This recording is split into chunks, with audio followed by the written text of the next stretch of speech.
Hi guys, Lana Hopkins here from Monpurse. I think we've had a bit of a technology glitch, but we've got some amazing people who have made it all come together. They're excited to be here. They're excited to start seeing the question roll in. We're also super excited to start offering 20% to all of the like-minded ladies today until midnight. All you have to do is enter LMBDW20 at checkout to apply, and we hope that you will love some of the Monpurse goodies that we've got in store. So lovely to be here, guys.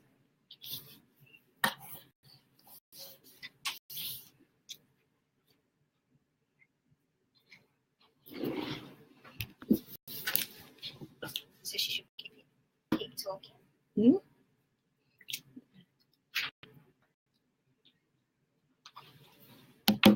Okay, very excited. So who have we got? Have we got anybody there yet? Hopefully very soon. Will you guys look in stuff? So it's definitely been a very big and busy day here at Monpurse. We're getting ready for Black Friday, which, as you know, is starting on Friday, but we're kicking it off a little bit early tomorrow. So lots of running around, lots to do. Very excited. Fantastic.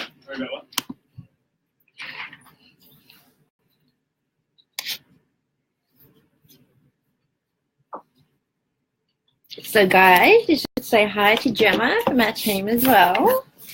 Gemma, say hello to the ladies. Hi. Hello, Jane. Howdy. How are you? How are you holding up for the Black Friday sales? Excited? I read a very interesting article that you published the other day. Thank you so much for sharing. Definitely not your first rodeo, so we do have a lot to learn from you, Jane.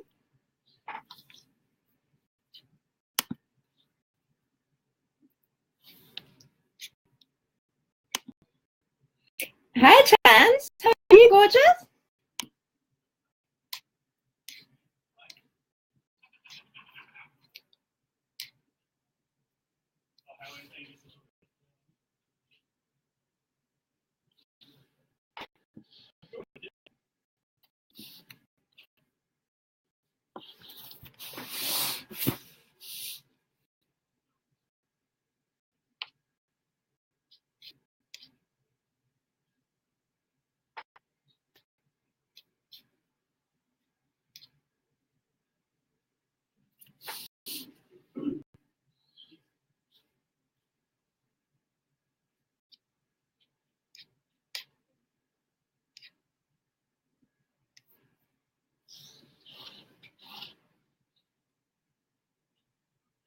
Thank you. Same for you, Jane. When are you guys officially starting? Are you starting on Thursday or Friday? What is everybody thinking in terms of what a good kickoff date is?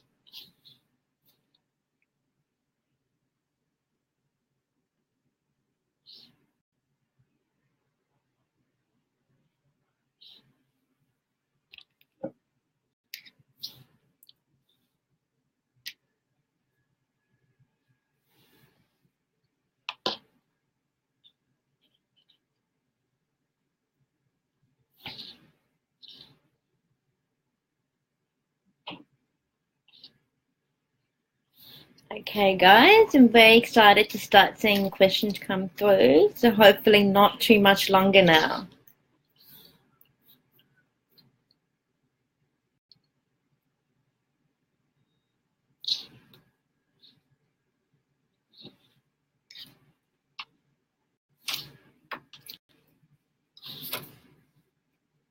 Did you get Kelly's?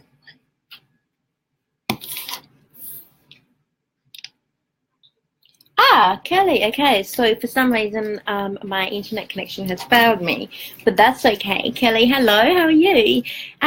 Look, actually, it wasn't so much anything that sparked the idea of monogrammed goods. What actually happened was I was looking for the perfect handbag. It had to be a high-quality handbag, ideally, preferably made in Europe, and unfortunately, I just couldn't find anything that triggered my fancy. And so I decided to take it upon myself and travel to Europe and source a high quality manufacturer who would actually manufacture one-off custom made to order handbags. Interestingly enough, we actually then decided to collaborate with Lisa from the Collective magazine. And one of her requests was to actually create some gorgeous little pouches, monogram pouches, for her favorite bloggers. And that is something that we did together as a partnership back in 2014. Off the back of that, we started to hear that a lot of customers were actually really excited and really interested in receiving custom monogrammed pouches. So in addition to our core businesses, which is very much in the made-to-order customization space, we started to delve and venture into the monogram space. So now it's really interesting. We've got a variety of things on offer, and that includes both monogramming and the ability to customize and design your own perfect handbag. Hi, May. Lovely to have you here as well. Hope you're well. So, look, for us at Monpurse, what do? We do a lot of things. I think the single most important thing we're preparing for a really big event like Black Friday is camaraderie, team spirit, and getting together and having daily catch-ups, content daily catch-ups, and communicating. Sometimes everybody can get really carried away with what they're doing, and the single most important thing that leads to success or failure is the ability to communicate, to ensure that everybody is on the same page, everybody's working towards the same goal and the same target, and that every department notifies one another of what their incentives are. That's very important for us. In addition to that, a lot of planning and preparation goes into content production, the products that we need to have, and then, of course, really understanding and looking at what it is that we need to activate at what time of day. Again, none of that would happen without a really solid understanding of how to speak with one another.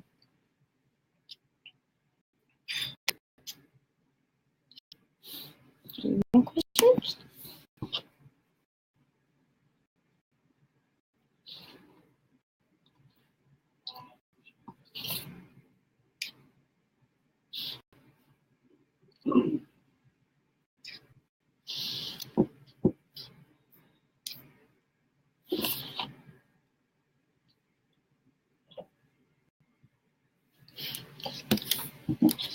Okay, so we've got a question coming through here from Christina. Hello, Christina. I hope you're well.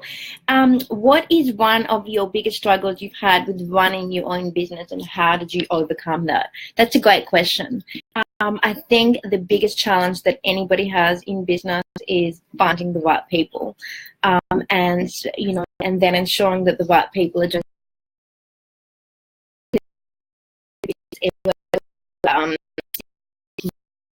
and as you start to develop and as you start to scale, it's about really starting to understand what it is that that person specializes in and making sure that they transition into those roles. So I think finding the right people, that's one of the most challenging things.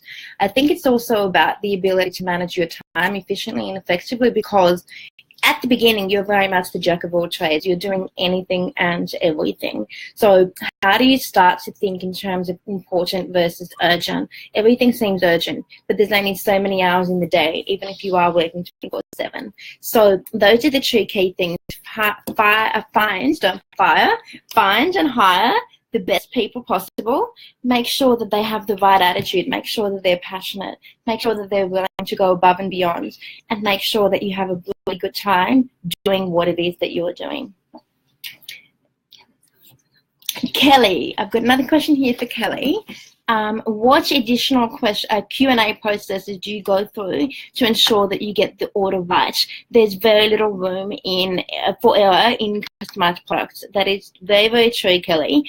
I think one of the most important things that we always do is we double check and triple check every single order that comes through, and before we actually dispatch them to our customers, do a sanity check. So one of our amazing production managers will actually have a look at those orders and make sure that the order looks right.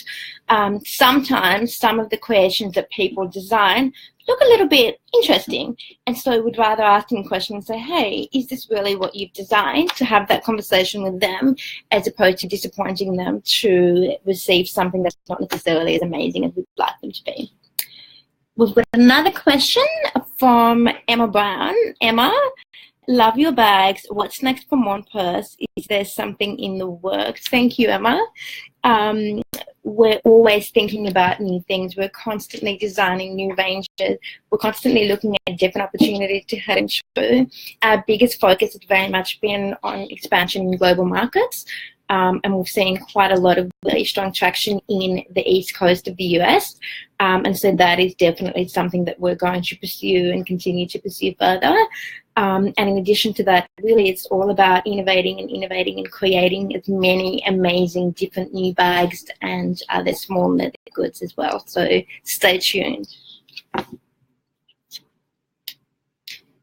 Okay.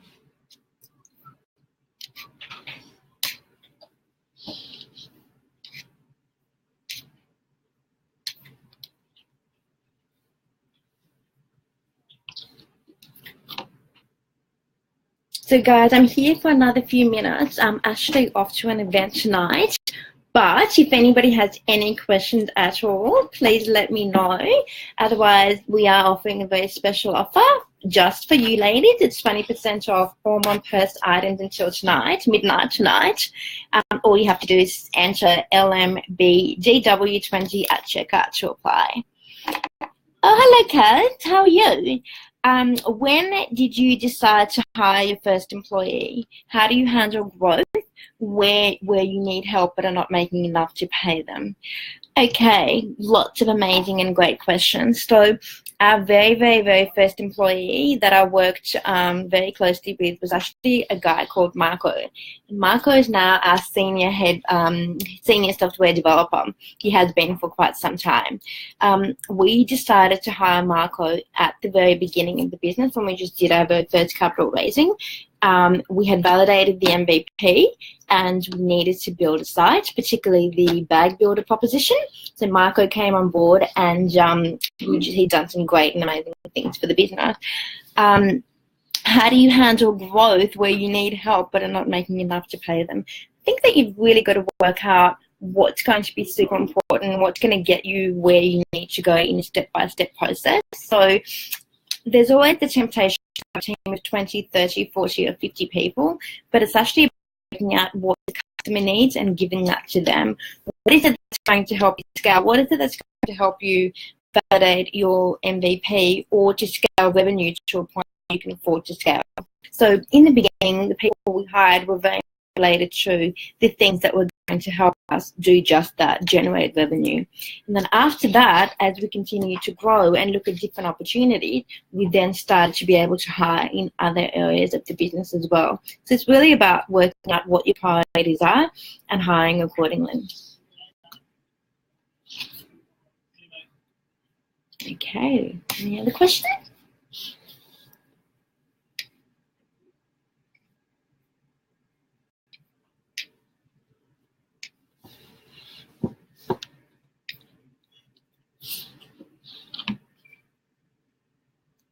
Pleasure. Thank you, Kaz, and hope you're going well also.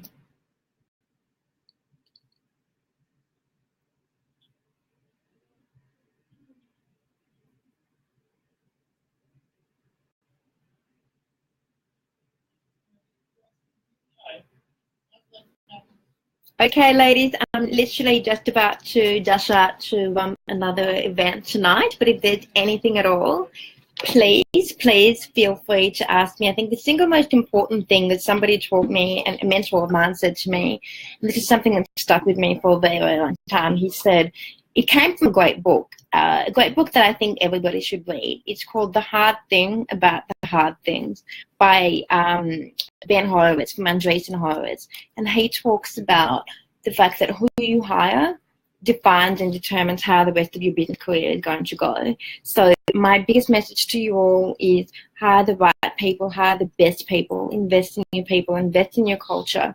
Make sure that you're having a really good time whilst you're building this empire of yours or a small business or whatever it might be.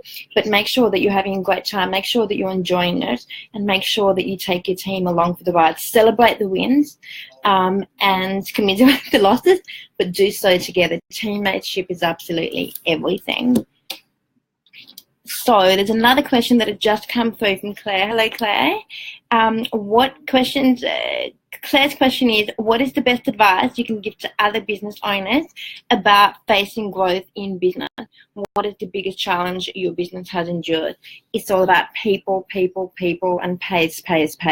So whilst the opportunities might always be there, it's actually about working out what is going to be strategically important for your business and working out a plan of how you plan to get there. So you might have opportunities to enter 5 new markets, but you really need to do your homework and you really need to understand what it is that you are trying to achieve strategically at any one given time. So that would be my biggest advice, and also hiring the very best people you possibly can. The other thing I think that's incredibly important is, whilst you're never going to have the answers to everything, make sure that you invest in your education, because as your business continues to grow, you will also need to start to know a little bit more about different areas. For me, that was finance. Finance was never my strength. I'm a marketer. I'm passionate about marketing. I'm passionate about building brands. And so I've started to invest in myself and in my personal development from a financial perspective, because at the end of the day, the business of money, or the business of finance, is the business of money. Okay. Kaz, yes, we are literally drowning in boxes at the moment as well. So congratulations. Well done. And it's lovely to finally meet you as well. Guys, I'm about to take off, but I'm just wondering if there's anything else at all before I say goodbye. That's it. Thanks, guys. Have a great night.